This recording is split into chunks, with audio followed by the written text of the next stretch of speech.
bienvenue déjà à ceux qui sont là. On est content de pouvoir,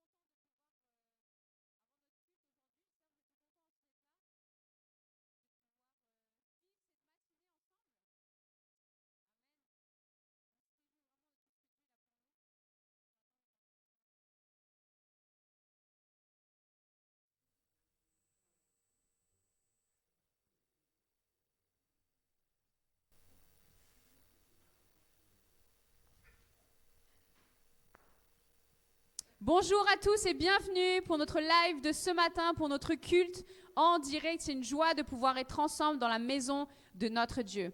Amen. Et je vous encourage à vraiment chez vous aussi, à vous mettre en condition pour louer notre Seigneur. Amen. Donc, peut-être enlevez la couette qui est sur vous, mettez-vous debout, mettez-vous un petit peu d'eau sur le visage. Ou alors, ici dans la salle, on va se mettre debout. On va vraiment donner notre louange à notre Père Céleste. Alors, je vous laisse pour un temps de louange et vraiment que notre Dieu puisse juste tout simplement inonder l'endroit où on se trouve. Amen. Alléluia. Amen. Est-ce que vous êtes tous réveillés? Yes. On est tous là dans la grande joie pour adorer notre Seigneur. Amen. On va commencer par le chant « Maintenant je vis » parce que c'est dans sa maison, c'est dans sa joie que nous devons tous bondir de joie et être prêts pour lui. Amen.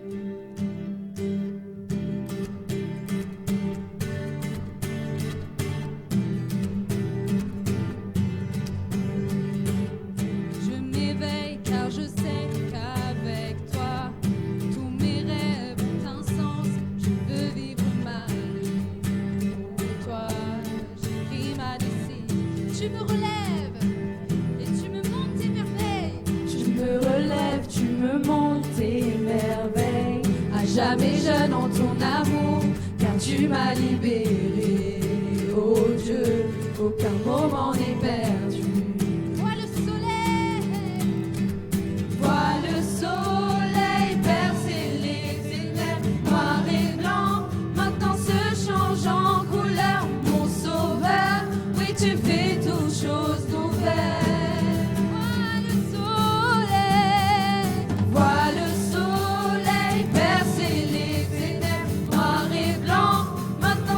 Change en couleur, mon sauveur, oui tu fais toutes choses nouvelles. Maintenant je vis,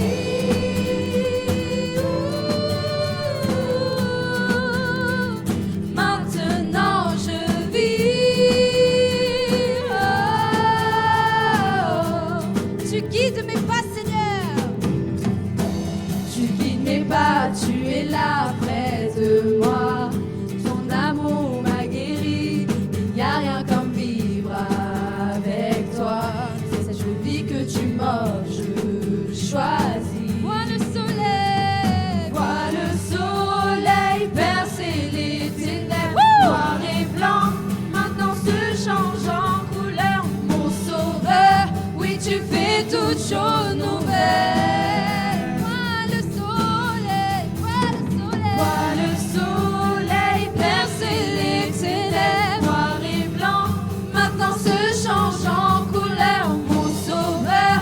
Tu fais toutes choses nouvelles. 1, 2, 3, 4. Maintenant je vis.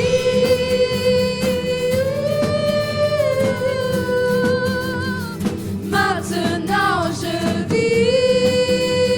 Oh, emmène-moi, emmène-moi, emmène-moi plus loin qu'auparavant. En ton amour je prends mon essor. Ta liberté est une porte ouverte. Tu es tout pour moi et plus encore. Emmène-moi plus loin qu'auparavant. En ton amour je prends mon essor. Ta liberté est une porte ouverte.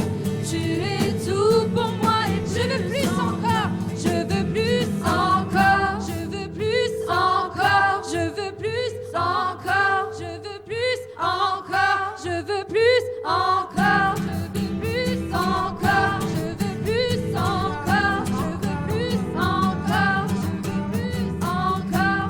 Je veux plus encore. Je veux plus encore. Je veux plus encore.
vis parce que tu m'as racheté. Je vis parce que tu m'as sorti des ténèbres, Seigneur. Parce qu'à jamais maintenant, je vois la lumière et je vois le soleil, Seigneur. Et c'est cette lumière qui me permet d'être en joie tous les jours de ma vie. Tous les jours de ma vie, Seigneur, je suis dans ton temple. Merci pour ta grâce, Seigneur. Parce que ta grâce nous suffit, Seigneur. Ta grâce nous suffit. Merci pour ta grâce.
Alléluia.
Ma joie est dans la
surchargés de vos poids, de vos fautes, de vos fardeaux, allégez-vous. Laissez auprès du Père tout ce qui vous surcharge. Courez avec joie, courez avec paix. Soyez remplis, soyez comblés de son amour, parce qu'il vous aime. Seigneur, nous voulons être fidèles à toi, Seigneur. Nous voulons expérimenter ton amour. Nous voulons expérimenter ce que c'est de vivre avec toi. Seigneur,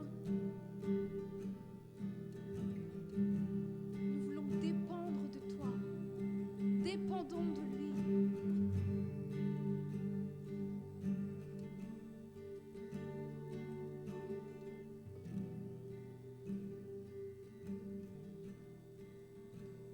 Le Dieu que nous adorons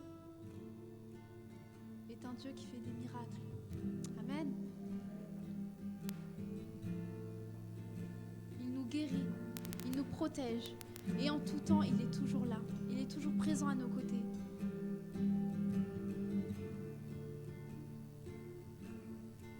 Parce qu'à travers lui, tout devient possible.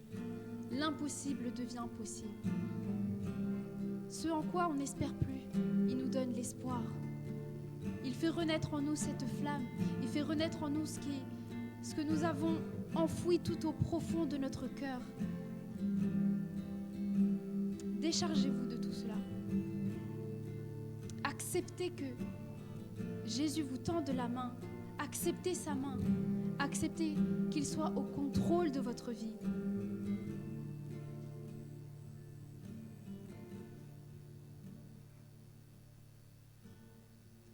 Celui qui fait voir les aveugles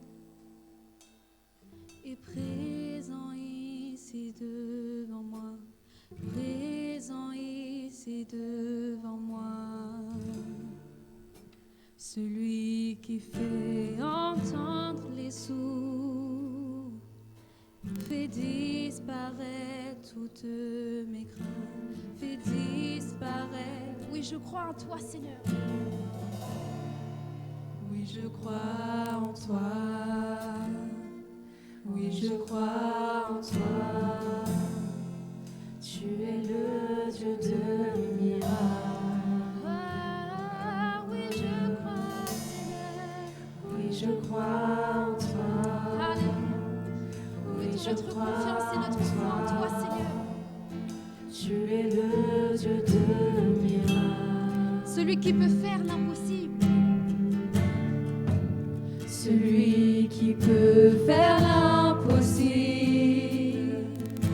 me rejoint pour me restaurer, me rejoint pour me restaurer. Celui qui a vaincu la mort. Celui qui a vaincu la mort. Amen, amen, amen. Sa vie se répand dans mes veines. Sa vie se répand dans mes veines. Oui, je crois en toi. Oui, je crois en toi. Tu es le Dieu de miracles. Oui, je crois en toi. Oui, je crois en toi. Oui, je crois en toi. Tu es le Dieu de miracles. Oui, je crois, oui, je crois, oui, je crois. Oui, je crois en toi. Oui, je crois en toi. Tu es le Dieu de miracles. Tu es le Dieu de miracles. Oui, je crois en toi. Oui, je crois, Seigneur. Oui, je crois en toi. Tu es le Dieu de miracles.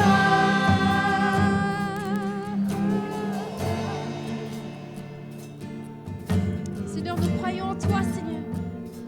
Nous croyons en toi, Seigneur. Seigneur, j'ai foi, Seigneur, que de meilleures choses m'attendent, que de meilleures choses, des choses qui surpassent toutes mes pensées m'attendent, Seigneur, parce que tu as des plans et tu as des projets pour chacun d'entre nous, Seigneur. J'ai foi qu'avec toi, Seigneur, l'impossible devient possible, Seigneur. J'ai foi, Seigneur, que tu as vaincu la mort, Seigneur. J'ai foi, Seigneur, que tu m'as restauré, Seigneur. J'ai foi, Seigneur, que tu pardonnes mes péchés, Seigneur. J'ai foi parce que tu me rachètes, Seigneur. Tu m'as choisi, Seigneur. Tu m'as choisi accomplir tes œuvres, pour accomplir ta volonté, Seigneur. Élevons nos voix, acclamons-le, glorifions son nom, magnifions son nom, parce que son nom est inébranlable, il est indomptable, il est inébranlable. Son amour n'a pas de limite, son amour n'a pas de frontières, Seigneur. Tu étais, tu es et tu seras toujours le même, Seigneur. Merci, Seigneur, parce que tu nous sauves. Alléluia.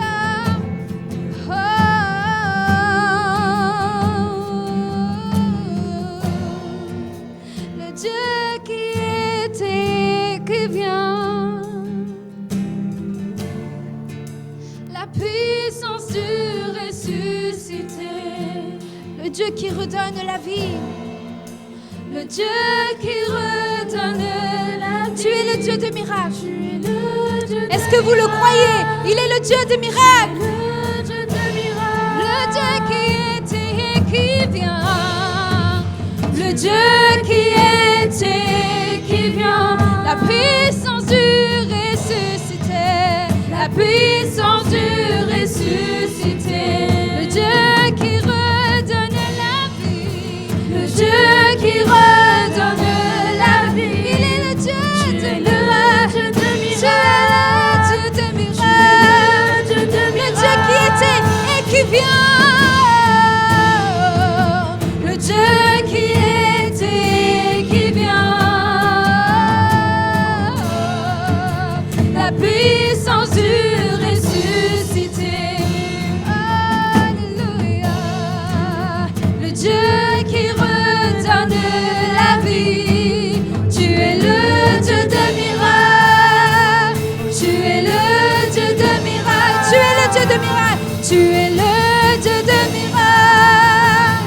Tu es le Dieu de miracles. Tu es le Dieu de miracles. Tu es le Dieu de miracles. Oui, je crois. Oui, je crois en toi. Oui, je crois en toi. Tu es le Dieu de miracles. Oui, je crois, oui, je crois. Oui, je crois en toi. Oui, je crois en toi. Tu es le Dieu de miracles. Oui, je crois, Seigneur, je crois en toi. Oui, je crois en toi. Oui, je crois, Seigneur. Oui, je crois en toi, Seigneur. Tu es le Dieu de miracles. Oui, je crois en toi. Oui, je crois en toi, Seigneur. Tu es le Dieu de miracles. Oui, je crois, Seigneur. Oui, je crois en toi. Oui, je crois en toi. Tu es le Dieu de... Dites-le de tout votre cœur. Oui, je crois en toi. Oui, je crois en toi. Tu es le Dieu des miracles.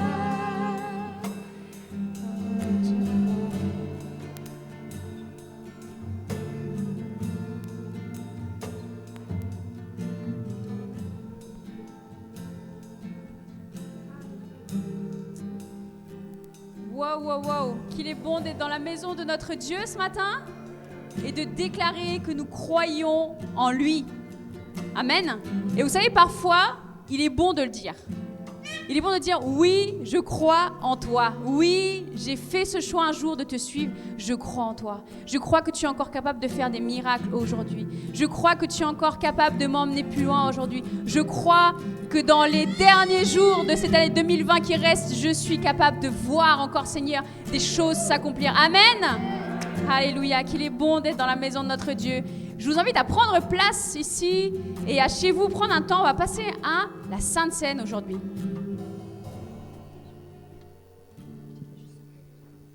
J'ai invité Muriel qui va nous introduire dans ce temps. Et voilà, préparons-nous à ce que Dieu veut nous dire. Amen. Merci Seigneur pour ce temps. Je suis vraiment contente de pouvoir partager la Sainte Seine ce matin. Et donc cette semaine, j'ai été particulièrement scotchée par une histoire que j'ai vue sur Internet. Est-ce que quelqu'un connaît Aron Ralston ? Personne. Bon, peut-être que chez vous, vous connaissez Aron Ralston. Pour faire court, Aron est un alpiniste expérimenté et passionné par la randonnée.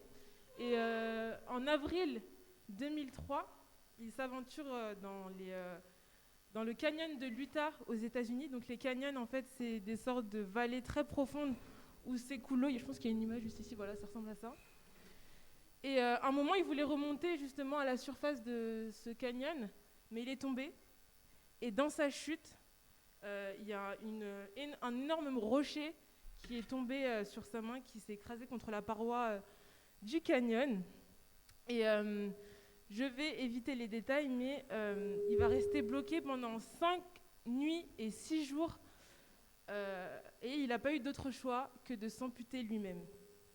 Donc, oui, c'est un peu gore ce matin, je vous l'accorde. Et mais en fait, j'ai tellement été scotchée par cette histoire que j'ai voulu en apprendre davantage sur qui était cet homme. Et donc, je suis tombée sur des interviews et des conférences qu'il faisait. Et il y a une question qui m'a particulièrement interpellée. Donc, il y a un présentateur radio qui lui dit « Mais comment votre corps a pu supporter cette amputation ? Comment son corps a pu supporter le faire soi-même, déjà, c'est incroyable. » Et il a répondu que, en effet, c'était la douleur la plus épouvantable et la plus intense qu'il n'a jamais connue, mais qu'il devait le faire. Et ce qui a vraiment motivé cette action-là, c'est une vision qu'il avait reçue en fait la 5e nuit, où il pensait que tout était terminé et qu'il allait juste mourir. Et la vision était celle-ci. Il s'est vu dans un salon avec un petit garçon blond aux yeux bleus et ils étaient en train de jouer ensemble. Et ça, c'était la vision de son futur.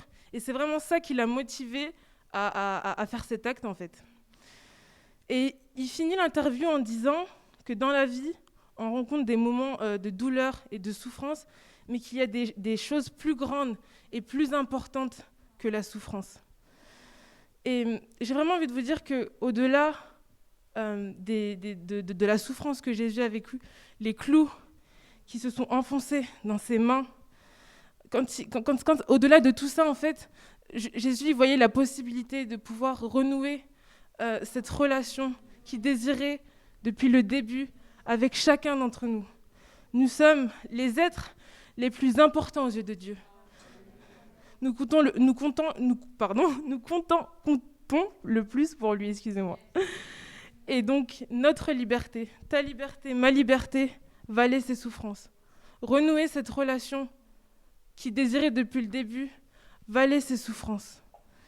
Et en Romains 8, 18, j'estime que les souffrances du temps présent ne sauraient être comparées à la gloire à venir qui sera révélée pour nous. Et la vision qu'Aaron avait eue, la fameuse vision que Aaron avait eue pendant qu'il était au fond de ce canyon,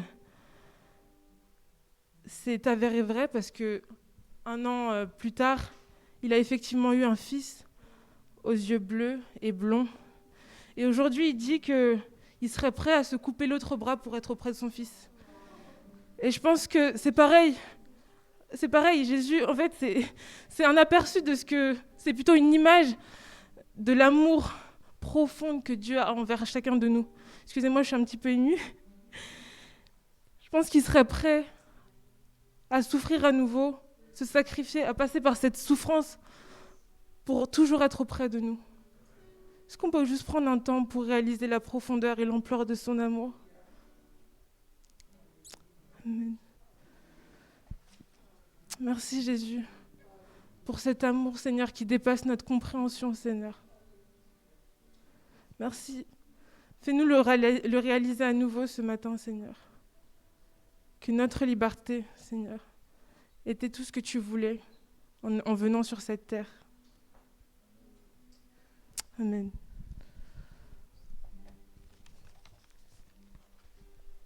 On va prendre les éléments ensemble ce matin.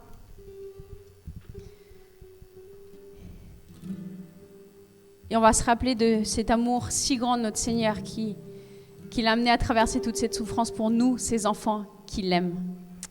Alors on va prendre ce vin pour se rappeler de son sang qui a coulé, qui nous lave, qui nous purifie, et ce pain qui représente son corps qui a souffert pour chacun de nous. On va participer ensemble.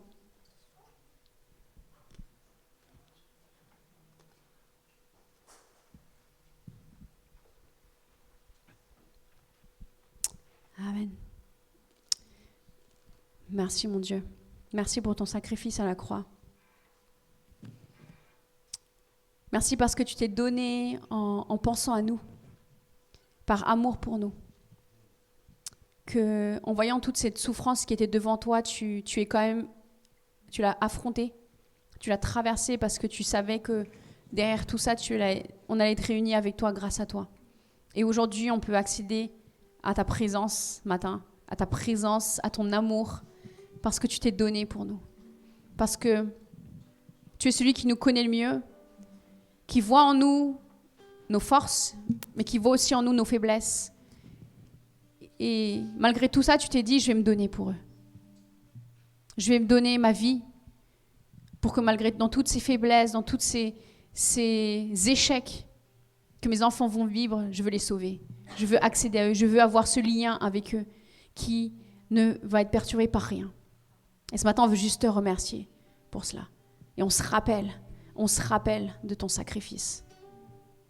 Amen.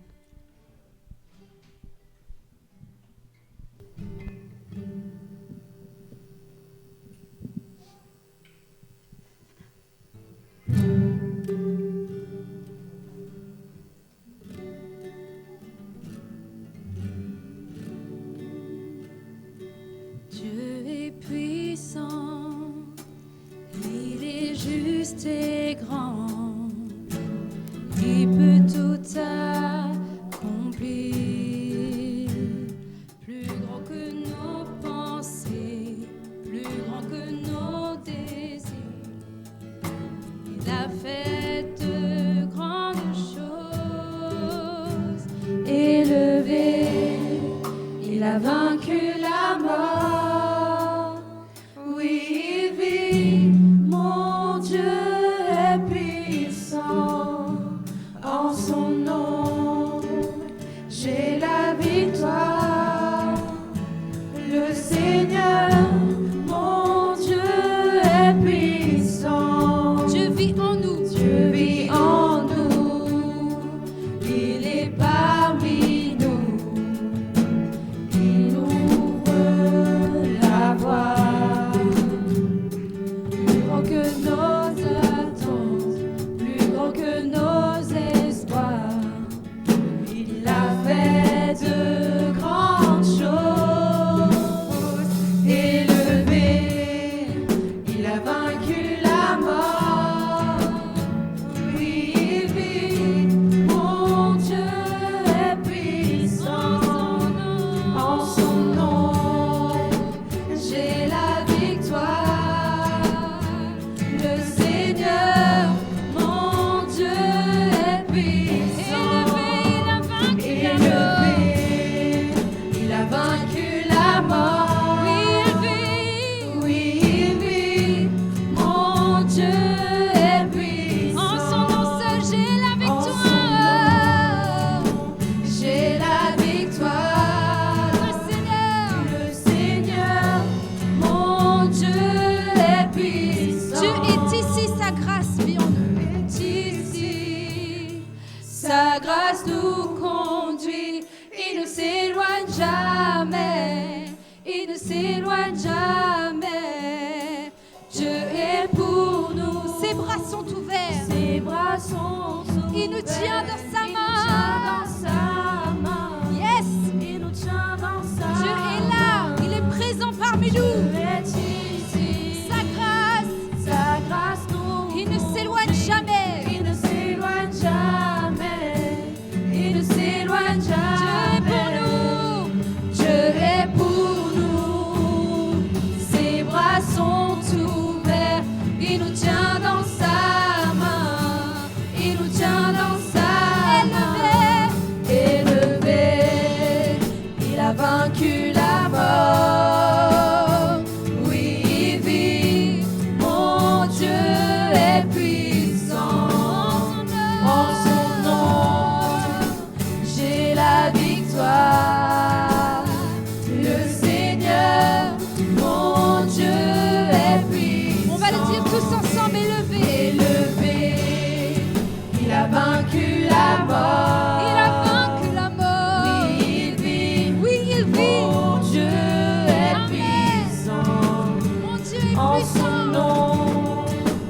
j'ai la victoire. Le Seigneur, mon Dieu est puissant. Le Seigneur, mon Dieu est puissant. On va le dire, le Seigneur. Le Seigneur, mon Dieu est puissant. Alléluia. Amen. Amen. Est-ce qu'on peut applaudir notre groupe de louanges ce matin? Merci à chacun de vous. C'était un super temps de louange. Alors maintenant, on va se préparer pour le message. La semaine dernière, nous avons commencé une nouvelle série qui s'appelle « L'espoir fait vivre ». On a des super titres de série. Et donc, Pascal a commencé cette série. Attends, je vais juste reculer ça. Pascal a commencé donc la série la semaine dernière et aujourd'hui, on va la continuer avec Sébrine qui va nous rejoindre sur scène. Et Pascal aujourd'hui est avec l'autre partie de nos filles, donc Shana et Andrea à Atis-Mons, qui eux aussi donc continuent la série L'espoir fait vivre.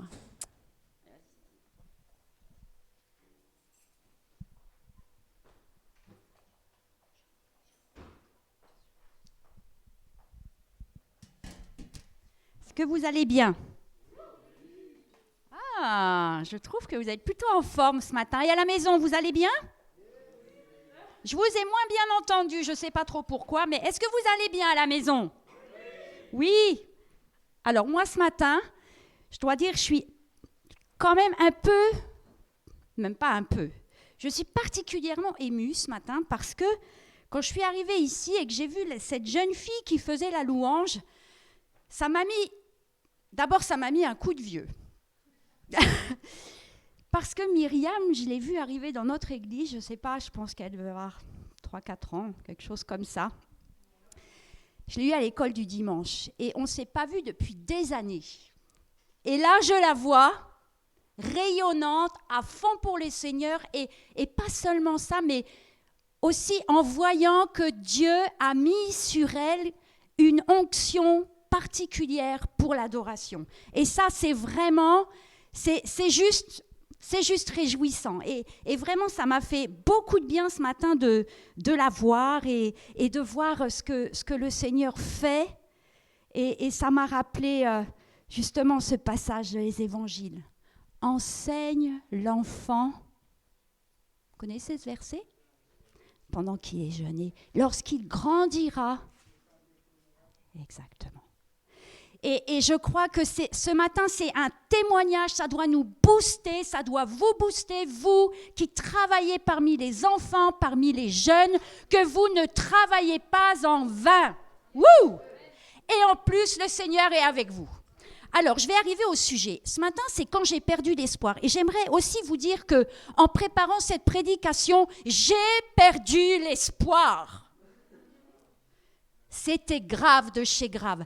Je ne sais pas ce que le Seigneur était en train de faire, mais il était en train de faire quelque chose. De 8h30 du matin jusqu'à 19h, j'avais 0 prédication. C'était tellement désespérant. Et quand je vous dis ça, c'était vraiment désespérant.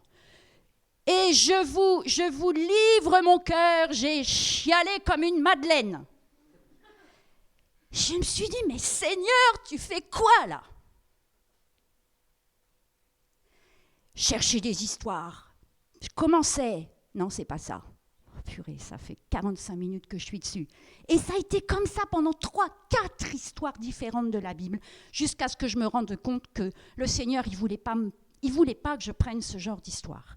Et ce matin, le titre de ce message, c'est « Quand j'ai perdu l'espoir ».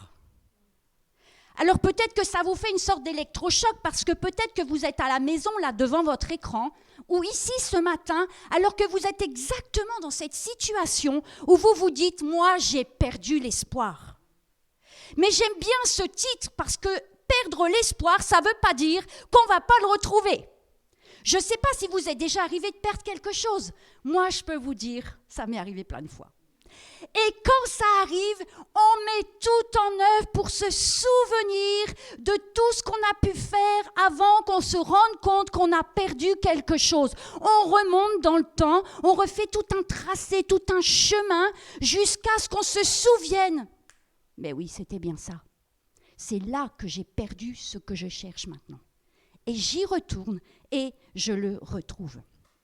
Perdre l'espoir, c'est vraiment quelque chose qui nous fait perdre, c'est quelque chose pour lequel on n'a plus aucune perspective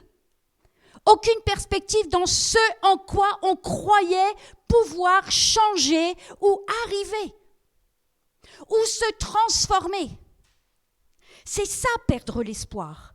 Et j'aimerais que ce matin, on puisse, à la lumière de l'évangile de Luc, voir un passage où on a l'exemple de deux disciples qui avaient perdu l'espoir. Et ce passage, il est fort parce qu'il nous montre non seulement dans quel état ils sont parce qu'ils ont perdu l'espoir, mais aussi pourquoi ils ont perdu l'espoir et comment Jésus les amène à le retrouver. Et en fait, ce qui est intéressant dans cette histoire, c'est que ce qu'ils avaient perdu, en fait, ils l'avaient juste à côté d'eux. Et ça, c'est ce qu'il y a, je pense, le plus fort dans cette histoire des disciples d'Emmaüs. Et si vous voulez bien, on va lire cette histoire.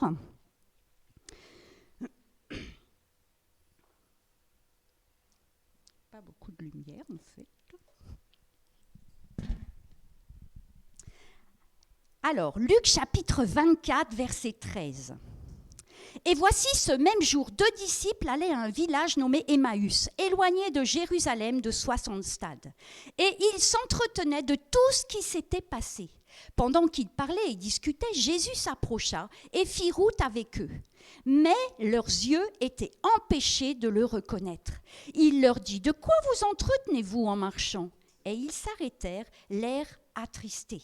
L'un d'eux, nommé Cléopas, lui répondit « Es-tu le seul qui, séjournant à Jérusalem, ne sache pas ce qui est arrivé ces jours-ci » ? « Quoi ?» leur dit-il.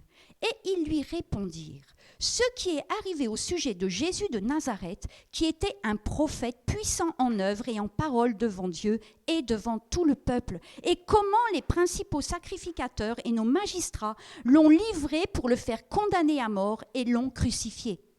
Nous espérions que ce serait lui qui délivrerait Israël, mais avec tout cela, voici le 3e jour que ces choses se sont passées. Il est vrai que quelques femmes d'entre nous nous ont fort étonnés. S'étant rendues de grand matin au sépulcre et n'ayant pas trouvé son corps, elles sont venues dire que des anges leur sont apparus et annoncé qu'il est vivant. Quelques-uns de ceux qui étaient avec nous sont allés au sépulcre et ils ont trouvé les choses comme les femmes l'avaient dit, mais lui, ils ne l'ont point vu. Alors Jésus leur dit « Ô homme sans intelligence et dont le cœur est lent à croire tout ce qu'ont dit les prophètes, ne fallait-il pas que le Christ souffre ces choses et qu'il entre dans sa gloire ?» Et commençant par Moïse et par tous les prophètes, il leur expliqua dans toutes les Écritures ce qui le concernait. Lorsqu'ils furent près du village où ils allaient, il parut vouloir aller plus loin. Mais ils le pressèrent en disant « Reste avec nous, car le soir approche, le jour est sur son déclin. » Et il entra pour rester avec eux. Pendant qu'il était à table avec eux, il prit le pain et après avoir rendu grâce, il le rompit et le leur donna. Alors leurs yeux s'ouvrirent et ils le reconnurent, mais il disparut de devant eux. Et ils se dirent l'un à l'autre « Notre cœur ne brûlait-il pas au-dedans de nous lorsqu'il nous parlait en chemin et nous expliquait les Écritures ?» Se levant à l'heure même, ils retournèrent à Jérusalem et ils trouvèrent les 11 et ceux qui étaient avec eux assemblés et disant « Le Seigneur est réellement ressuscité et il est apparu à Simon. » Et ils racontèrent ce qui leur était arrivé en chemin et comment ils l'avaient reconnu au moment où il rompit le pain. Waouh, ça c'est de l'histoire. Vous savez pourquoi j'ai pris ce passage aussi ? Cette histoire, elle raconte l'histoire de 2 disciples. Et si vous regardez bien ce texte de près, vous vous rendez compte que nous ne connaissons le nom que d'un seul des 2 disciples. Et vous savez, dans la Bible, c'est jamais un hasard quand des choses ne sont pas précisées. Et j'aimerais te dire ce matin, si tu es de ceux qui ont perdu l'espoir, je t'encourage à mettre ton nom sur le deuxième disciple. Mets ton nom sur le deuxième disciple. Ce n'est pas un hasard. Le Seigneur ici voulait que l'on sache que ce qui est arrivé aux disciples pouvait aussi nous arriver, mais que cet espoir de retrouver ce qu'ils avaient perdu, eh bien, c'est aussi pour vous aujourd'hui et ce matin. Je crois que Dieu est vraiment un Dieu de miracles. Et je crois que ce matin, il nous a donné un espèce de fil conducteur. Et je suis convaincue, persuadée, que beaucoup d'entre vous vont retrouver un espoir perdu avant même que cette année se termine. Je ne dis pas que le miracle sera réalisé, mais je dis que votre espoir sera revenu. Et pour certains, peut-être même que le miracle se fera. Jésus est là. C'est ce qui frappe en premier dans ce texte. Jésus est là dès le début, mais leurs yeux sont empêchés. Jésus est là à côté de toi alors que tu as perdu l'espoir. Et je vais vous dire, en préparant cette prédication, je sentais profondément que le Seigneur, bien sûr, voulait parler à tous ceux qui sont dans cette situation d'avoir perdu l'espoir, mais particulièrement à ceux qui ont tellement perdu l'espoir qu'ils en ont même oublié la promesse que Dieu leur avait faite. Que quelque part, vous vous êtes dit, oh, c'est pas grave. Ça, cette promesse, elle ne s'est pas réalisée. Ça ne va pas m'empêcher d'être avec Jésus. Ça ne va pas m'empêcher de venir à l'église. Ça ne va pas m'empêcher de m'asseoir sur les chaises à l'église de Choisy-le-Roi. Ça ne va pas m'empêcher de me connecter sur le live pour être en direct. Mais ça, j'ai tourné la page. J'ai tourné. Ça n'arrivera pas, mais c'est pas grave. Dieu est quand même bon. Mais ce n'est pas du tout ce que Dieu veut que tu dises. Et on voit ici que Jésus est là dès le commencement. Et non seulement il est là, mais c'est lui qui va prendre l'initiative, au verset 15, de s'approcher des disciples. Le verset 16 nous dit que leurs yeux étaient empêchés de le reconnaître. Il y a un archevêque anglican, Desmond Tutu, qui a eu d'ailleurs le prix Nobel de la paix, je crois en 1985, si mes souvenirs sont bons, je crois que ça va s'afficher pour ceux qui sont ici. Il a dit « L'espoir, c'est être capable de voir qu'il y a la lumière malgré les ténèbres. » C'est être capable de voir la lumière malgré les ténèbres. Tu as perdu l'espoir et tu ne vois plus la lumière. Comme les disciples ne voyaient plus cette lumière qui est Jésus, cette lumière qui est venue dans ce monde pour éclairer tous les hommes. Et Jésus est là pour dire « Je suis l'espoir, je suis là et je peux te donner à nouveau l'espoir. » On voit ici ce qui se passe pour ces disciples qui sont dans ce désespoir de ne plus croire en ce en quoi ils croyaient. Il est dit qu'ils étaient empêchés de voir Jésus, mais ils ne voyaient absolument plus avec clarté les promesses de Dieu pour leur vie. Ils étaient éloignés de Jérusalem. Le texte nous dit qu'ils étaient éloignés de Jérusalem. Et alors qu'ils sont avec Jésus en chemin, ils vont raconter à Jésus, mais voyons Jésus, enfin ils ne savent pas que c'est lui en fait, mais voyons, tu nous poses des questions, mais tu es bien le seul à ne pas savoir ce qui s'est passé. Et là, ils vont leur raconter et ils vont conclure que Jésus, finalement, ce Jésus qu'ils pensaient qui allait venir établir le royaume, rétablir la relation avec Dieu, ce Jésus ne va pas apporter le royaume tel qu'ils imaginaient, tel qu'ils avaient cru. Alors, ils vont quand même dire, bon, c'est vrai, il y a quand même des femmes qui ont dit que, voilà, effectivement, Jésus est ressuscité. Il y en a parmi nous qui sont allés voir, effectivement, ils ont vu que le tombeau était vide, mais ils n'ont pas vu Jésus. Ils n'ont pas vu Jésus. Combien de fois, toi et moi, on est en marche, en désespoir, et on ne le voit pas alors qu'il est juste à côté de nous. Moi, ça m'est arrivé vraiment plusieurs fois. mais Jésus continue la marche avec eux. Mais ce qui est intéressant, c'est qu'ici, ils ont perdu cette vision du miracle de la résurrection.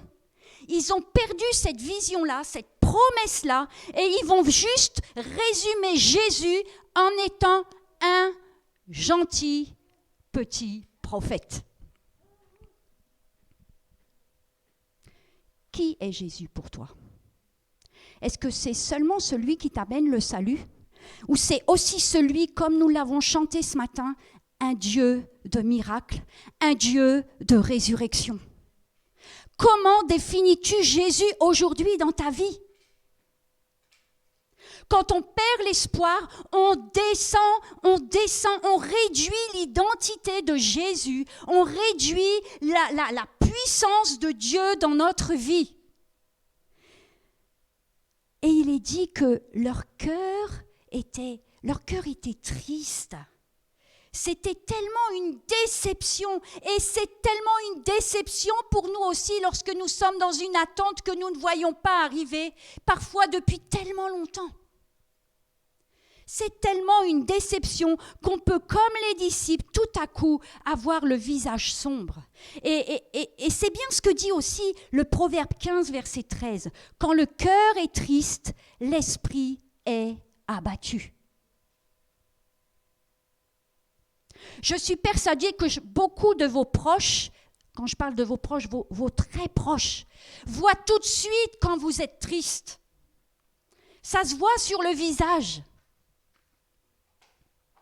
Moi, quand je suis triste, ça se voit et ça s'entend parce que je ne parle plus. Je rentre facilement dans le mutisme quand je suis triste ou attristée. Est-ce que tu as le cœur abattu ce matin? Est-ce que tu as le visage sombre? Quels sont les sentiments et les paroles qui t'animent? Tristesse, doute, remise en question de tellement de choses en quoi tu as cru pendant longtemps. Vous savez quoi? Quand on lit la Bible, c'est juste top. Parce que dans la Bible, on trouve des gens qui sont juste comme nous. Ou qui ont été comme nous. Et quand on lit Jérémie, les lamentations de Jérémie, lisez le chapitre 3.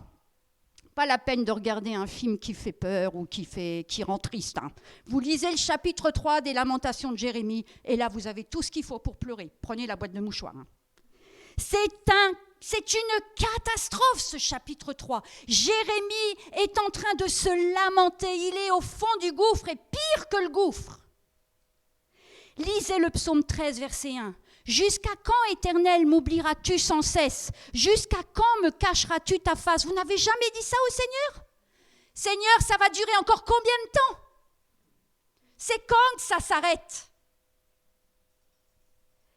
Habakkuk, chapitre 1, verset 1er. « Jusqu'à quand, ô Éternel? J'ai crié et tu n'écoutes pas. J'ai crié à toi, à la violence, et tu ne secours pas. » Waouh, il est bouché, le Seigneur. Ça m'est tellement arrivé de croire que le Seigneur ne m'entendait pas. Il entendait les autres. Je suis sûre que vous l'avez dit aussi, ça. Il entend les autres, mais moi, il ne m'entend pas. On n'a pas les bonnes ondes.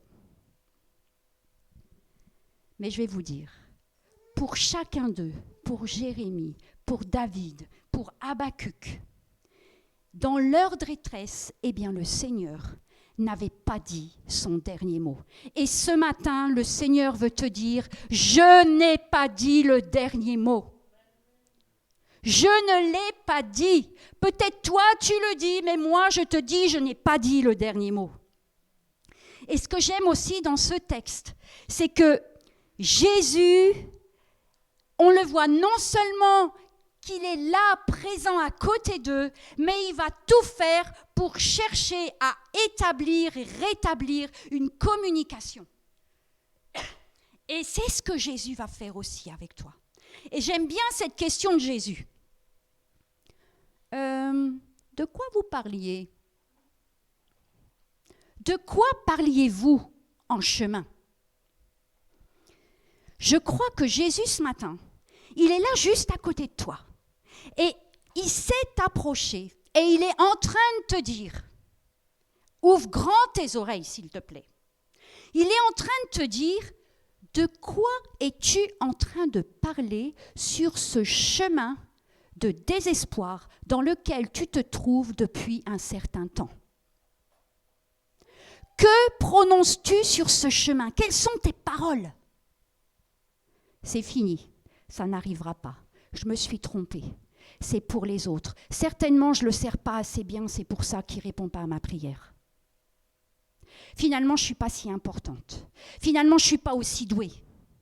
J'ai cru que j'avais les compétences, j'ai cru qu'il me disait ça et du coup, j'ai pensé que j'ai les compétences, mais non, je me suis trompée, je me suis fourvoyée. C'est un faux rêve. De quoi parles-tu en ce moment?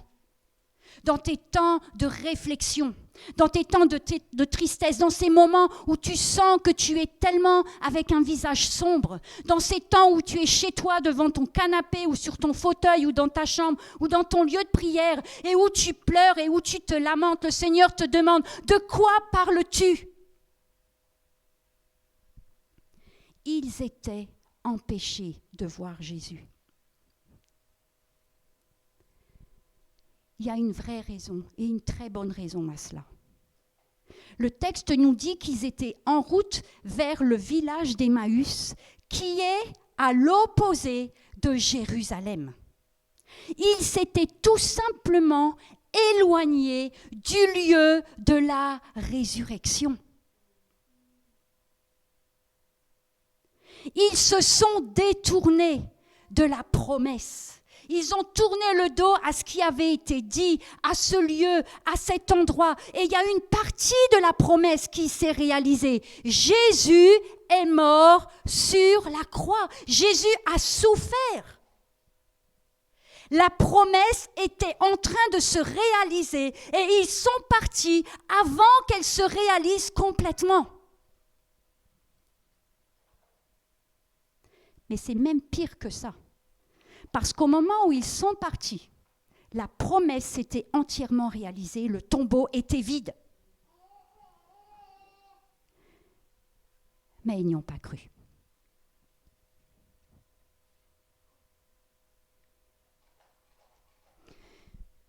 Je me souviens qu'il m'est arrivé où, quelque part, le Seigneur avait répondu à ma prière. Et moi, je disais, non, c'est pas possible. Vous connaissez ça? Non, c'est pas possible. C'est exactement ce qu'ils ont fait, les disciples. Exactement ce qu'ils ont fait. Et là, quand on arrive au verset 30 de ce chapitre, il y a quelque chose qui va changer de manière significative. Jésus prit le pain et après avoir rendu grâce, il le rompit et le leur donna. Et à cet instant, leurs yeux s'ouvrirent, ils le reconnurent et Jésus disparut de devant eux. Pourquoi ils ont perdu l'espoir? Parce qu'ils ont regardé avec un regard humain. Vous savez quoi? Ils ne se sont quand même pas trompés. Ce que vous voyez qui n'est pas encore réalisé, ce que vous voyez qui n'a pas de réponse, vous n'êtes pas un peu zinzin, c'est une réalité. Mais c'est un regard humain. Et là, quelque part, quand Jésus va rompre le pain, il y a un regard spirituel qui va s'ouvrir. Les disciples s'étaient éloignés de Jérusalem. Ils n'avaient plus la capacité de regarder avec des yeux spirituels. Ils n'avaient plus que la capacité à regarder avec des yeux humains. Et quand on est dans une attente, vous savez, c'est le piège. Parfois, c'est long, je suis d'accord avec vous. Et le diable va faire tout ce qu'il faut pour vous détourner de la promesse. Oh, il ne va pas vous détourner du salut tout de suite, juste de la promesse. En ayant l'espoir que peut-être ça va aussi vous détourner complètement et que quelque part vous allez aller jusqu'à lâcher tout et tout laisser tomber et partir encore plus loin. Mais Jésus est là. Jésus est là.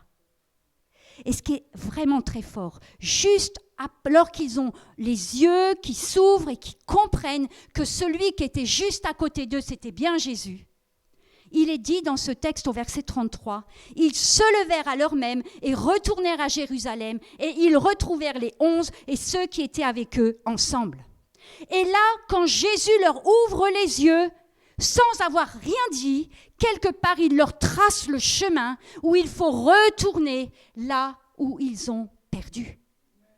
Comme quand j'ai perdu quelque chose, je dois retourner à l'endroit où j'ai perdu.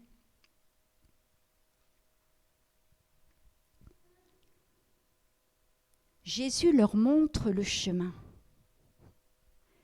Mais pourquoi il leur montre le chemin de Jérusalem ?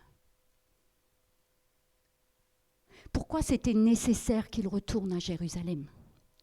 Parce que Jérusalem, c'est l'endroit de la promesse, c'est l'endroit des promesses. C'est ce lieu où il y a la croix vide et le tombeau vide. Et c'est à Jérusalem qu'on trouve la preuve de la manifestation de la puissance de Dieu. C'est là que l'on trouve la preuve de cet amour que nous avons chanté ce matin et dont on a entendu parler aussi au moment de la Sainte Seine, de cet amour de Dieu envers chacun d'entre nous.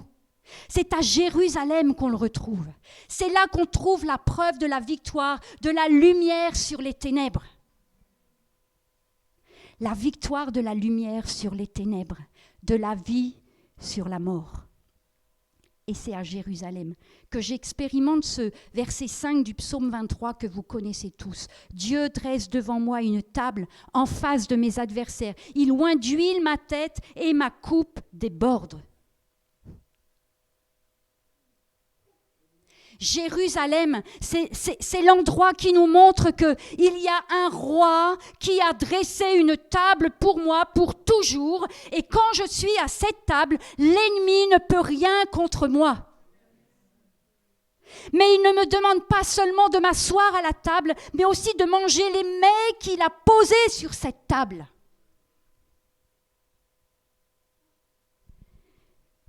Toutes ces promesses de victoire, toutes ces promesses de présence du Seigneur, le bonheur et la grâce m'accompagneront tous les jours de ma vie et j'habiterai dans la maison de l'Éternel jusqu'à la fin de mes jours. Le bonheur et la grâce m'accompagneront. Ce matin, on a aussi chanté la joie. Vous savez, j'ai entendu, pas plus tard que cette semaine, quelque chose au sujet de la joie, justement. Je pense que vous connaissez tous Rick Warren. Vous avez tous entendu parler de lui. Est-ce que vous savez que lui et sa femme ont perdu un fils qui a mis fin à ses jours? Et quand ils sont... Alors, il était malade, vraiment malade. Il avait un problème psychologique. Et le jour où ils sont allés, ils s'étaient inquiets parce qu'ils ne répondaient plus au téléphone. Et la femme de Rick Warren avait un collier avec écrit « joie ». Et elle a pris ce collier, elle a dit à son mari « Quoi que l'on trouve, je choisis la joie ». Et quand ils sont allés dans la maison, effectivement, ils ont trouvé leur fils qui était mort. Et elle disait « La joie ». C'est pas ce sentiment. Cette joie, c'est quand je vis dans la joie du Seigneur, c'est que je sais qu'au-delà de toutes les circonstances, Dieu reste souverain. C'est ça la joie. Et ça m'a percuté parce que je me suis dit, mais est-ce que c'est bien ça que j'aimais derrière le mot joie ? Je suis toujours fixée sur les sentiments et les émotions. C'est pas ça. C'est être sûr que derrière tout ce qui se fait dans ma vie, derrière tout ce qui se produit, derrière tout ce qui arrive, Dieu reste souverain, même si je ne comprends pas ce qui se passe. Je ne comprends pas parfois ce qui se passe. Je dis parfois au Seigneur, je ne comprends rien à ce que tu fais. Mais vous savez, après ça, il faudrait qu'il y ait une virgule. Mais je sais que tu es souverain. Le bonheur et la grâce m'accompagneront. Quand on s'approche de l'œuvre de Jésus à la croix, on peut dire alors, comme si vous lisez le chapitre 3 des Lamentations de Jérémie, ça se termine bien. On aime bien les histoires qui finissent bien. Au verset 21, après qu'il se soit vraiment lâché dans un tourbillon noir, tout ce que vous voulez. Voilà ce qu'il dit. Mais voici ce que je veux repasser en mon cœur. Ce qui me donnera de l'espérance. Les bontés de l'Éternel ne sont pas épuisées, ses compassions ne sont pas à leur terme, elles se renouvellent chaque matin. Et vous savez, quand Jérémie dit ça, eh bien, il n'a pas encore vu la victoire. Il est toujours dans l'attente. Ce qu'il voit avec ses regards humains n'a pas changé. Mais il place son espérance en celui qui peut tout accomplir. Les disciples pensaient que ce en quoi ils croyaient, c'était juste fini, terminé, que c'était mort, qu'il n'y avait plus d'espoir. Mais ce qui est intéressant, c'est qu'avec l'œuvre de la croix, on découvre que ce que l'on croyait mort était seulement endormi. Et quand on regarde l'histoire, par exemple l'histoire de la résurrection de Lazare, c'est intéressant, les sœurs envoient un messager vers Jésus pour lui dire « Celui que tu aimes, est malade ». Jésus attend et il dit à ses disciples que c'est pour sa gloire qu'il est malade.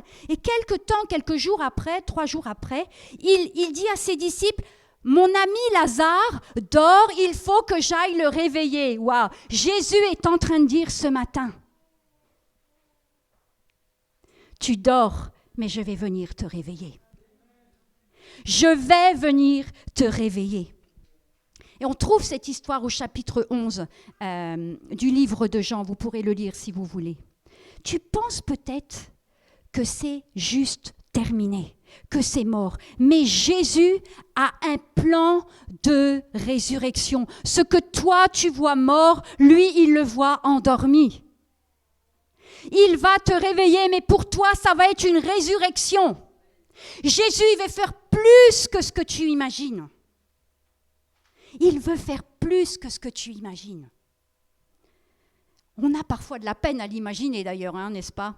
Mais ça, c'est toujours parce qu'on a une perception humaine. Et on a besoin du Saint-Esprit pour que nous puissions grandir dans cette perception spirituelle. Et ce que j'aime dans cette histoire des disciples d'Emmaüs, c'est que Jésus, en les ramenant à Jérusalem, ne voulait pas seulement les ramener devant le tombeau vide, devant la croix vide, mais il voulait les emmener aussi jusqu'à la chambre haute de la Pentecôte. Est-ce que vous avez envie d'aller à la chambre haute? C'était aussi la promesse, c'était aussi ce lieu de promesse. Je vous enverrai le consolateur, celui qui va vous aider justement dans ces moments où vous êtes dans un grand désespoir. C'est lui qui va venir vous relever, vous ressourcer, vous ranimer. Et quand on lit le livre des Actes au chapitre 1er, verset 4, Jésus recommande à ses disciples de ne pas s'éloigner de Jérusalem, mais d'attendre ce que le Père a promis. Et quelques versets plus loin, on voit les disciples qui vont jusqu'à la chambre haute de la Pentecôte. Ici, Jésus est en train de dire que la promesse, les promesses de Dieu, celles qu'il t'a faites, elles sont inscrites dans le temps et elles sont inscrites dans l'espace. Quand on lit ce texte et qu'on voit ce qui est écrit, l'utilisation de ce mot Jérusalem, on comprend que c'est vraiment quelque chose qui est très fort et on comprend qu'il y a une promesse, l'attente de la promesse qui touche à sa fin. Ça touche à sa fin pour toi aussi. Ça touche à sa fin. Habakkuk chapitre 2 verset 3, je pense que vous connaissez tous ce verset. Car c'est une prophétie dont le temps est déjà fixé, elle marche vers son terme, elle ne mentira pas. Si elle tarde, attends-la, c'est ce qu'on préfère. Car elle s'accomplira certainement. J'ai juste horreur d'attendre. Juste horreur. Et je sais que je peux le dire parce que j'en ai plein ici ce matin, présents et à la maison, qui n'aiment pas attendre non plus. Combien de fois, maman, vous dites à votre enfant « Attends ». Le Seigneur te dit « Attends ». Il y a Jérémie qui dit aussi il est bon d'attendre en silence. Là, je ne vais pas faire de commentaires, vous les faites tout seul. Comment on va à Jérusalem? Waouh! En plus, en ce moment, c'est compliqué de prendre l'avion. Aller à Jérusalem, c'est quand même un peu hard. Hein? Comment on fait ça?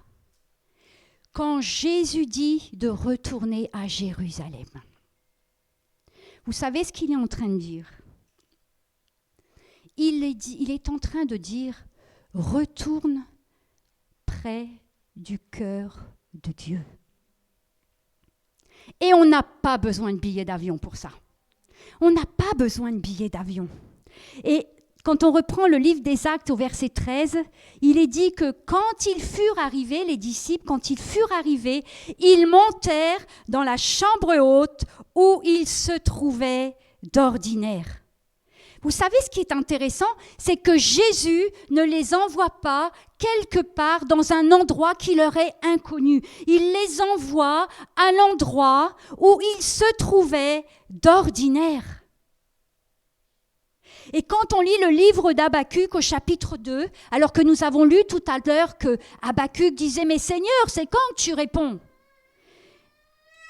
Habakkuk dit « J'étais à mon poste et je me tenais sur la tour, je veillais pour voir ce que l'Éternel me dirait. » Je crois que le Seigneur nous interpelle ce matin à retourner à notre poste. Retourne à ton poste de garde. Et c'est quoi le poste de garde? C'est là où tu te tiens dans la prière et dans la lecture de la parole. La chambre haute de la Pentecôte, c'est une visitation du Saint-Esprit, mais c'est aussi le don du parler en langue. Combien parmi vous avez reçu ce don du parler en langue? Levez la main à la maison et ici. Ceux qui ne l'ont pas, on va prier pour ça. Deuxième question. Combien d'entre vous, chaque jour, prenez le temps de parler en langue? Relevez pas la main. J'aime pas ces questions qui exposent. Vous pouvez répondre tout seul. Combien d'entre vous, alors que vous parlez en langue, vous utilisez vraiment chaque jour ce parler en langue? Je confesse qu'il m'est arrivé d'oublier la puissance de ce qui se passe lorsque chaque jour nous parlons en langue. Parce que lorsque nous utilisons ce don merveilleux, nous faisons des prières à Dieu qui sont les profondeurs de notre cœur, mais qui sont aussi toutes les souffrances que nous pouvons avoir. Et l'Esprit prie en notre faveur grâce à l'œuvre de Jésus sur la croix. Retourne à ton poste, parce que l'Esprit nous aide dans notre faiblesse, car nous ne savons pas ce qu'il convient de demander dans nos prières. Romains 8, 26. Il m'est arrivé de me trouver devant le Seigneur et je ne pouvais pas prier. Je ne savais pas quoi prier. Je ne savais plus quoi prier. Et j'avais même peur de me tromper si je priais. Et il m'est arrivé, alors que j'étais dans cette situation, d'oublier que j'avais quelqu'un qui pouvait prier à ma place. Alors que tu as perdu l'espoir, je t'encourage, le Seigneur t'encourage ce matin à retourner à ton poste. Tu ne sais plus comment prier avec tes mots. Prie avec ce don, avec ce parler en langue que le Seigneur t'a donné. Et l'Esprit va prier en ta faveur. Et il y a des choses qui vont changer. Cet espoir que tu croyais perdu, tu vas le retrouver. Et tu vas savoir que cette promesse que Dieu t'a faite, elle va se réaliser dans le temps. Dieu n'est jamais en retard. Il n'est pas non plus en avance, et ça, c'est un peu dommage parfois. Mais il n'est pas en retard. Ça, c'est la super bonne nouvelle. Tout ce retour vers Jérusalem nous donne de retrouver l'espoir en ce Jésus qui peut tout accomplir. C'est une espérance qui reprend naissance. Les racines à nouveau commencent à pousser parce que vous n'avez pas rien arraché. Rien n'était arraché. Vous remarquerez que les disciples étaient partis, ils reviennent et ils se retrouvent avec tous ceux qui, eux, avaient continué d'espérer. Ne t'éloigne pas de tes frères et de tes sœurs qui prient aussi pour toi.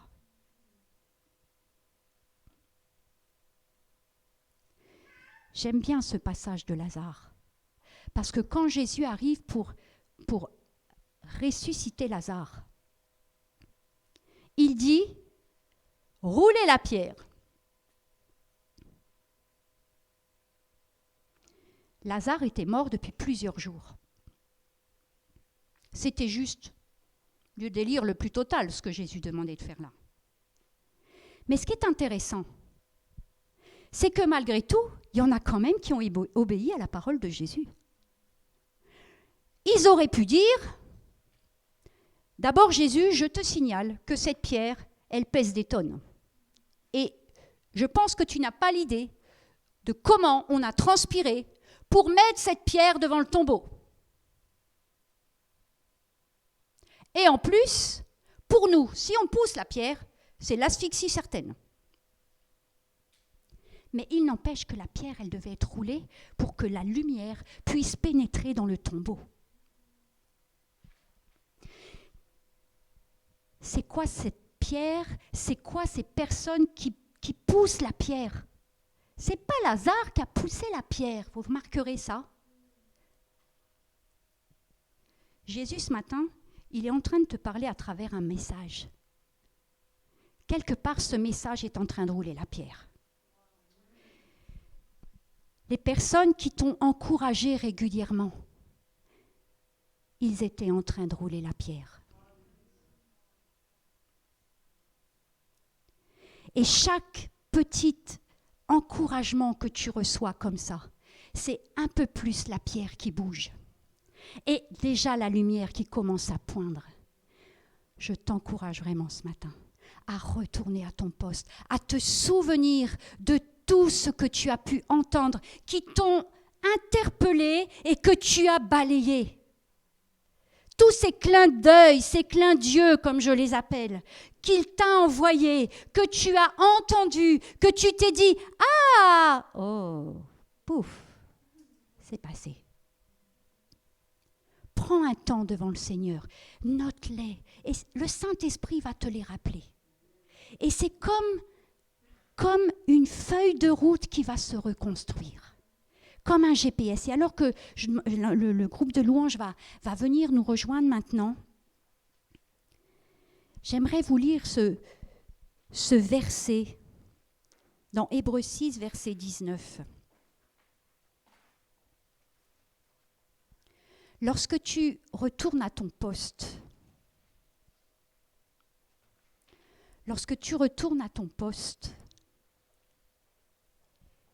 il y a l'espoir qui revient. Et Hébreux 6, verset 19 nous dit que cet espoir, cette espérance, c'est comme une ancre de l'âme qui est sûre et qui est solide.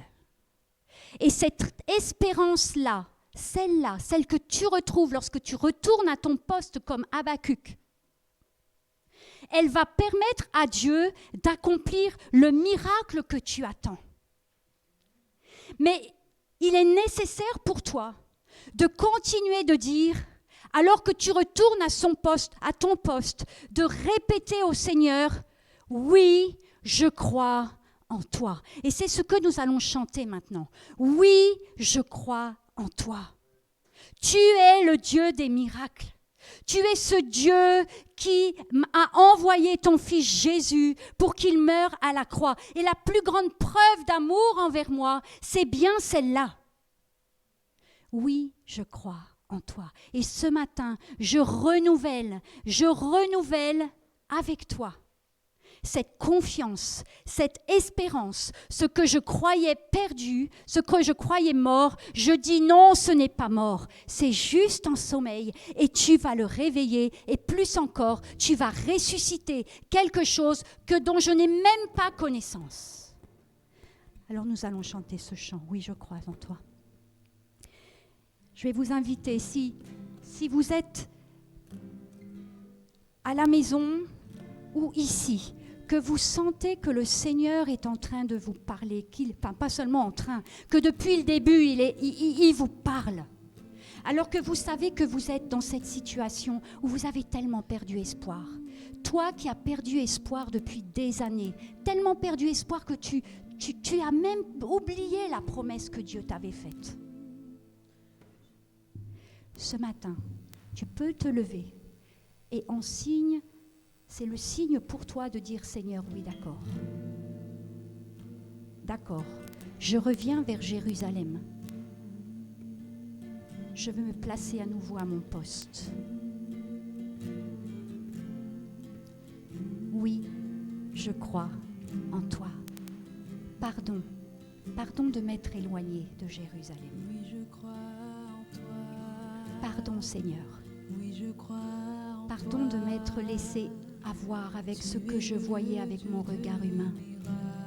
Pardon d'avoir oublié ce Saint-Esprit qui était là pour m'éclairer. Oui, je crois en toi. Pardon, Seigneur. Oui, je crois Oui, en toi. oui, je crois en toi. Tu es le Dieu des miracles. Prends ce matin la bénédiction du Seigneur. Le Saint-Esprit est en train de te visiter. Le Saint-Esprit est en train de visiter plusieurs personnes ce matin qui étaient au fond du gouffre. Et tu pleures ce matin. Tu es chez toi, tu es devant ton écran et tu es seul. Et tu pleures, tu es effondré. Le Saint-Esprit est en train de travailler ton cœur. Le Saint-Esprit est en train de renouveler ses promesses en toi. Il est en train de faire renaître cet espoir perdu. Chante, oui, je crois en toi. Tu es le Dieu des miracles. Oui, je crois en toi. Oui, je crois en toi. Tu es le Dieu de miracles. Celui qui peut faire l'impossible. Celui qui peut faire l'impossible. Me rejoins pour Me rejoins pour me restaurer. Me rejoins pour Celui qui a me vaincu la mort. restaurer. Amen. Celui qui a vaincu la mort. Alléluia. Sa vie se répand dans mes veines. Sa vie se répand dans mes veines. Oui, je crois en toi. Élevons nos voix. Oui, je crois en toi. Tu es le Dieu de miracles. Oui, je crois, oui, je crois. Oui, je crois. Seigneur, en je toi. crois. Je crois en toi, Seigneur. Oui, je crois. Tu me rends capable, Seigneur. Tu rends l'impossible possible, Seigneur. C'est en toi que je crois. C'est en toi que je crois, Seigneur. Oui, je crois en toi. On va continuer à le dire. Oui, je Oui, crois en je toi. crois en toi. Tu es le Dieu de miracles. Oui, je crois, Seigneur. Oui, je crois en toi. Faites tourner la pierre Oui, je crois. afin que la lumière puisse toucher votre obscurité. Laissez luire la lumière de Dieu dans votre cœur. Alléluia. Oui, je crois en toi. C'est en toi, Seigneur, que je veux placer ma confiance. C'est en toi, Seigneur, que je veux faire renaître mon espoir en toi, Seigneur. Que l'espoir renaisse dans nos cœurs, Seigneur. Oui, je crois en toi. Oui, je crois en toi. Tu es le Dieu de miracles. On va le dire, le Dieu qui était et qui vient. Le Dieu qui était et qui vient. La puissance du ressuscité. La puissance du ressuscité. Le Dieu qui redonne la vie. Le Dieu qui redonne la vie. Tu es le Dieu de miracles. Tu es le Dieu de miracles. Alléluia, tu es le Dieu de Tu es miracles. le Dieu Seigneur, de tu ne changes miracles. jamais. Dites-le tous, le Dieu qui était. Le Dieu qui était, qui vient. La puissance du ressuscité. La puissance du ressuscité. Le Dieu qui redonne la vie. Le Dieu qui redonne la vie. Tu es le Dieu de miracles. Tu es le Dieu de Le miracles. Dieu qui était et qui vient. Le Dieu qui était, qui vient. La puissance du ressuscité.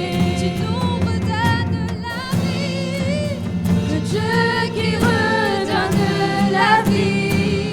Tu es le Dieu de miracles. Tu es le Dieu de miracles. Tu es le Dieu de miracles. Tu es le Dieu de miracles. Tu es le Dieu de miracles. Tu es le Dieu de miracles. Tu es le Dieu de miracles.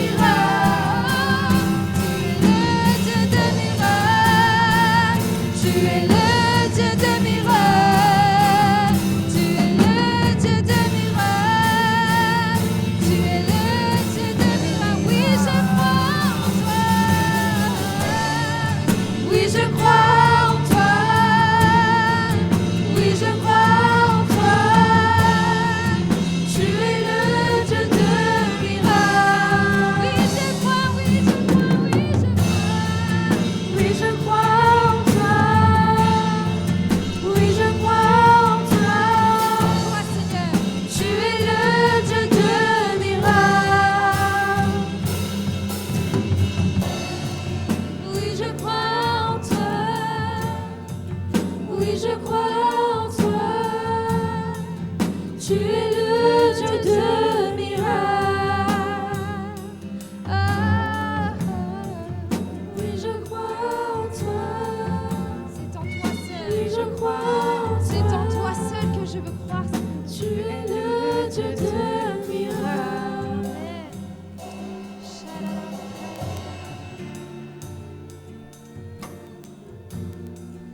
Oui, je crois en toi. Tu es le Dieu de miracles.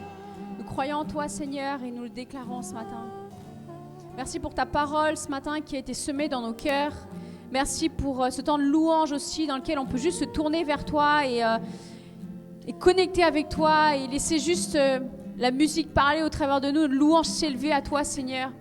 Que vraiment on puisse vivre une vie où tu nous aides à voir l'espoir qui est là devant nous, Seigneur.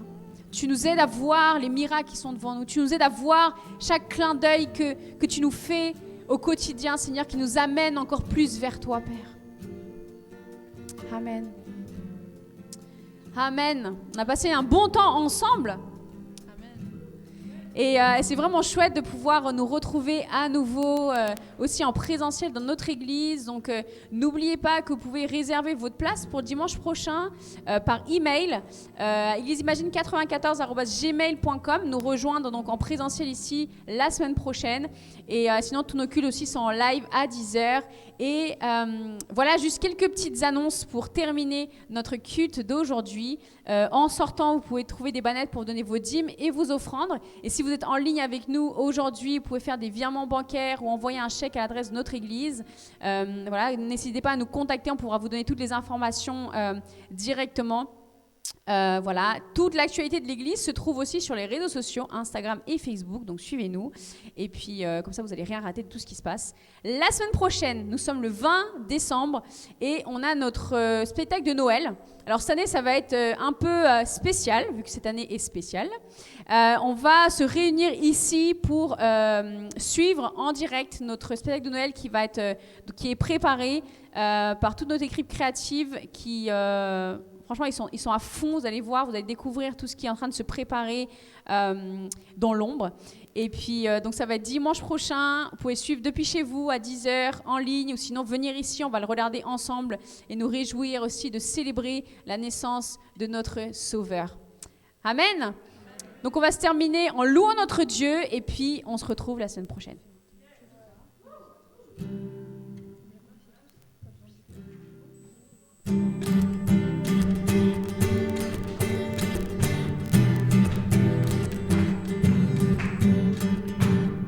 Je m'éveille car je sais qu'avec toi, tous mes rêves ont un sens. Je veux vivre ma vie pour toi. J'ai pris ma décision. Tu me relèves et tu me montes tes merveilles, Seigneur. Amen. Tu me relèves, tu me montes tes merveilles. À jamais jeune en ton amour, car tu m'as libéré. Oh Dieu, aucun moment n'est perdu. Vois le soleil. Vois le soleil percer les ténèbres, noir et blanc, maintenant se change en couleur. Mon sauveur, oui tu fais toutes choses nouvelles. Vois le soleil, vois le soleil. Vois le soleil percer les ténèbres, noir et blanc, maintenant se change en couleur. Mon sauveur, oui tu fais toutes choses nouvelles. Maintenant je vis.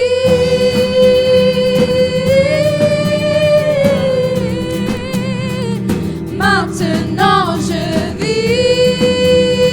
Oh. Tu guides mes pas, Seigneur. Tu guides mes pas, tu es là près de moi. Ton amour m'a guéri, il n'y a rien comme vivre avec toi. Cette vie que tu m'offres, je choisis. Vois le soleil percer les ténèbres, noir et blanc, maintenant se change en couleur. Mon sauveur, oui tu fais toutes choses nouvelles. Vois le soleil. Vois le soleil percer les ténèbres, noir et blanc, maintenant se change en couleur. Mon sauveur, oui tu fais toutes choses nouvelles. 1, 2, 3, 4. Maintenant je vis.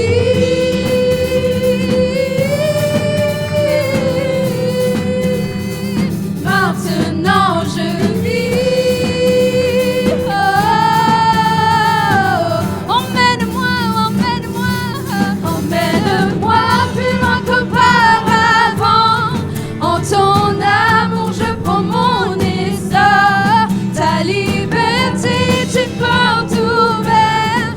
Tu es tout pour moi et plus encore. Emmène-moi plus loin qu'auparavant. En ton amour je prends mon essor.